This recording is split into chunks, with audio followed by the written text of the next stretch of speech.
4th of July 1946 was Philippine Independence Day.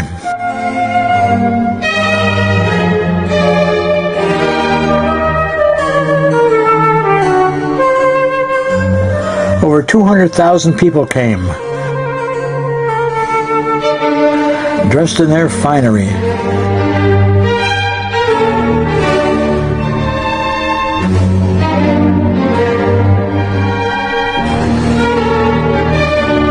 We watched a rain-soaked American flag come down and a rain-soaked Filipino flag go up. After all, it was the rainy season. The 4th of July is used to be considered an important national holiday in the Philippines, not because it was United States' birthday, but because it was a Philippine Independence Day in 1946. 75 years ago, the Philippines was recognized as an independent, sovereign country by the United States, which withdrew its authority over the archipelago as colonizer. This image is a commemorative stamp celebrating Independence Day from the collection of Dr. Ricardo T. Jose. The road to July 4, 1946 was long and sinuous. The Philippines had been a Spanish colony since 1565, and since that time, numerous revolts broke out challenging Spanish rule. These revolts were disunited. However, until the 19th century, when nationalism brought forth a more united anti-colonial movement, this culminated in a revolution that broke out in 1896. After much fighting, a stalemate ensued, leading to a ceasefire agreement between Filipino and Spanish leaders. The outbreak of the Spanish-American War in 1989 brought Commodore George Dewey and the U.S. Asiatic Squadron to Manila Bay, where they defeated the Spanish Asiatic Fleet.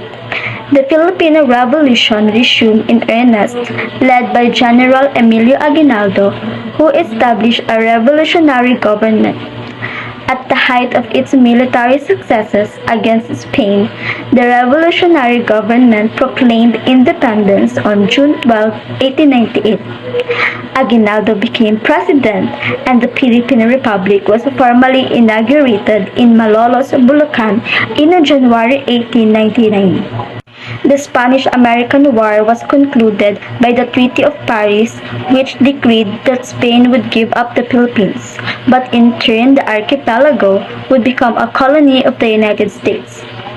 Filipinos had not been consulted, and as a result, the war for independence turned against the United States.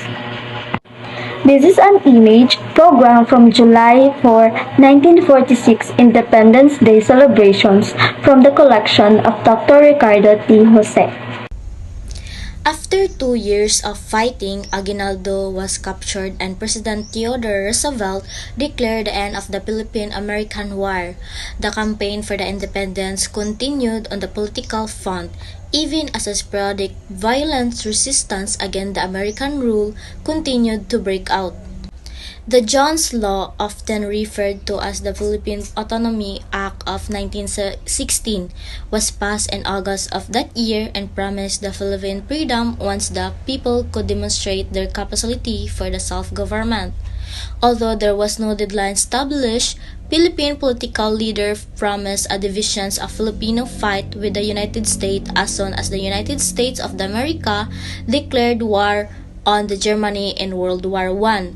At the time, the government of the Philippines was given a lot of latitude, but after the Great War of the U.S. administration re-evaluated Philippine conditions and tightened U.S. control over the small island nations. Regular independence missions from the Philippines to Washington were rejected by the Republican-led governments who were in the power at the time. The Great Depression's onset forced Congress to reconsider U.S.-Philippine relations, and they overrode President Herbert Hoover's veto to adopt the Hair House Cutting Act in 1933.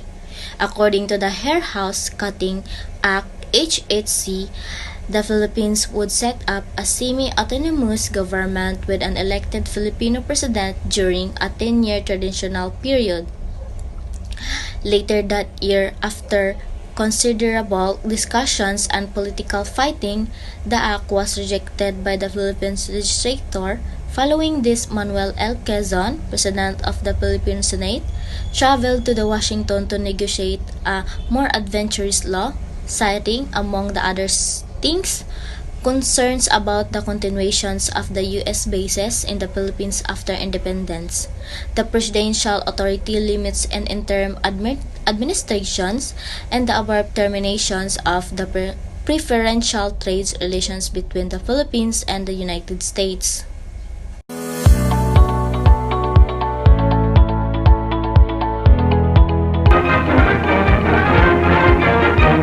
For 11 years, the Philippines will govern themselves under American sovereignty and then will have complete independence. President Roosevelt certifies the recently adopted Constitution, America's pact with the people of the new Commonwealth, who are represented at the ceremony by Manuel Quezon, Philippine independence leader. I am happy to state that the Constitution submitted to me on behalf of the Philippine Constitutional Convention for certification under the Tidings-McDuffie Independence Act conforms with the provisions of the Act.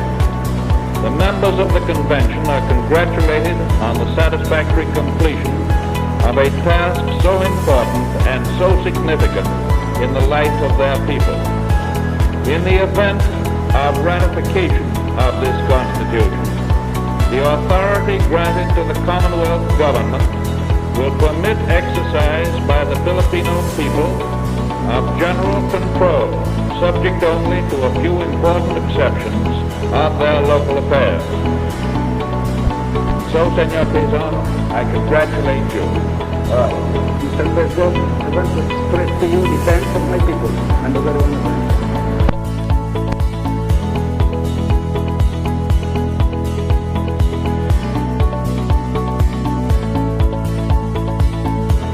What was Independence Act?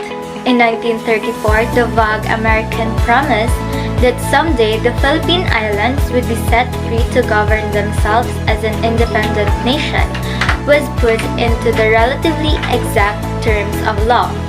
The Tidings-McDuffie or Philippines Independence Act of that year did not give precise and final answers to all the questions of future Philippine-United States relations. But it went very far in laying down the lines of procedure for an orderly and mutually agreeable transfer of the reins government from American to Philippine hands. The law called upon the Filipinos to draw up a constitution and submit it to the President of the United States and to the people of the islands for approval.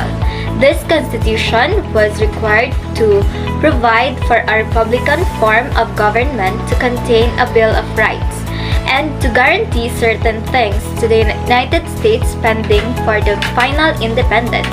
For instance, the United States retained complete and partial control of foreign relations, finances, defenses, and so on. After a period of 10 years of gradual withdrawal, usually called the Commonwealth period, all connection was to be served. The only exceptions concerned arrangements for continued American use of naval reservations and fueling stations. These were left for negotiation after July 4, 1946, the scheduled date of complete independence.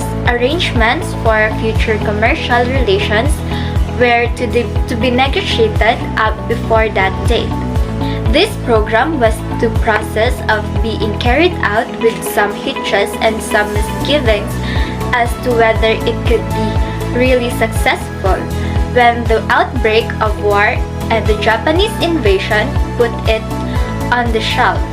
Later events have not altered the American intention to see that the Philippines become independent, but those events have made desirable some reconsideration of the details of the independence program.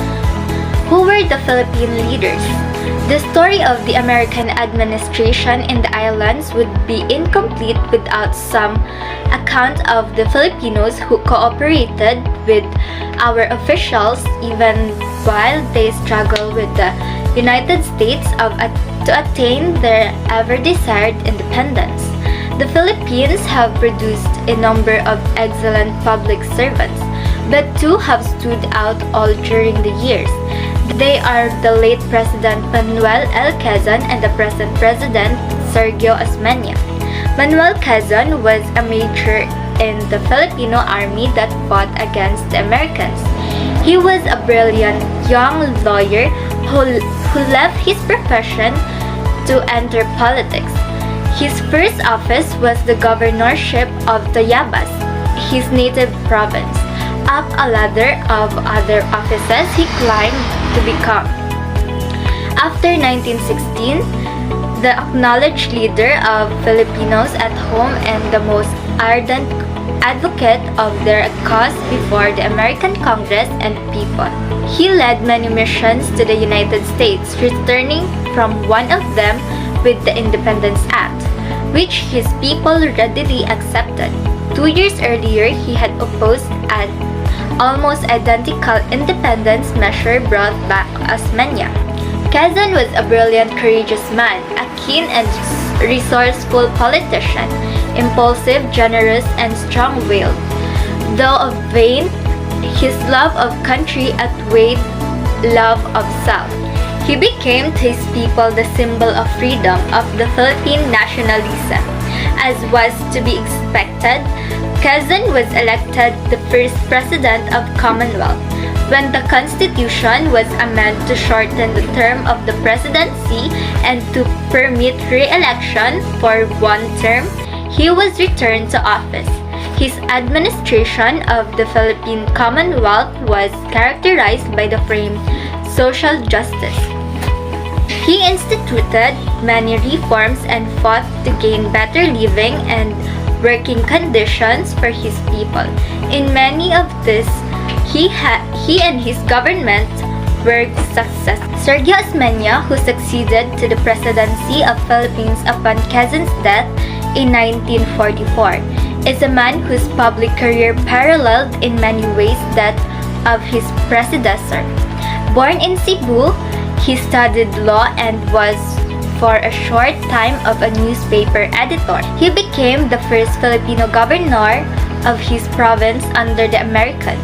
In 1907, he was elected the first Speaker of the Assembly and was the #1 political figure in the country for the next decade.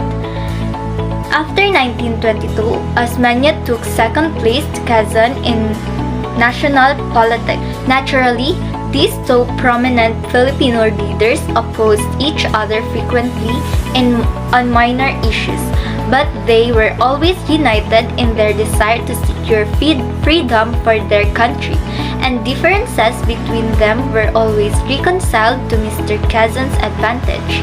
President Osmeña has always had a large following in his own Central Islands, and is a man who is known and respected throughout the Philippines. Less colorful than his predecessor, he is generally considered more of a statesman, and it is apparent that he has frequently sacrificed personal ambition and prestige in the interest of his country.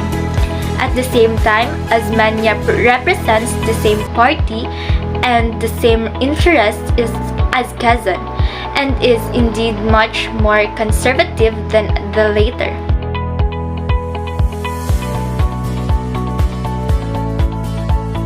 What's in the Philippines Constitution?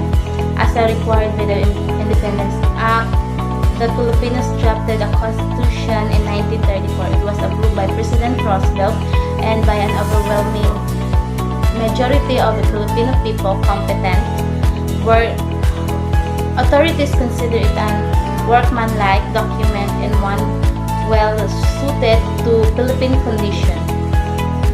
It is Republican in form, contains a Bill of Rights and Declaration of Principle. It can be amended. Above were the provision for one house legislative body, the National Assembly, and for a 6-year term of office for the President and Vice President re-election of the President was prohibited. The Constitution was amended, however, in 1940 to add an upper house and change the presidential term to 4 years with re-election for one term being permitted. Such restrictions as were placed upon the government of the Commonwealth of the Philippine Islands were those deemed necessary in view of the fact that the United States was still sovereign in the island. Foreign affairs continue under the control of the United States. No acts affecting currency, foreign trade, or immigration could become law without the approval of the President of the United States. The United States retained rights to maintain the armed forces and military and other reservation in the Philippines during the Commonwealth period. A decision of Commonwealth courts were subject to review by the United States Supreme Court pending the final withdrawal of the sovereignty of the United States. All citizens and officers of the Commonwealth owed allegiance to the United States. United States High Commissioner to the Philippines was appointed by the President to represent him in the Philippines. Among his obligations was that of watching over currency matters and financial affairs. The Commonwealth was represented in Washington by a resident commissioner appointed by the Philippine President. He was to be spokesman for his government and people in Washington. He had a seat in our House of Representative, but not the right. What's in the Philippines Constitution? As required by the Independence Act, the Filipinos drafted a constitution in 1934. It was approved by President Roosevelt and by an overwhelming majority of the Filipino people competent, where authorities consider it an workmanlike document and one well suited to Philippine condition.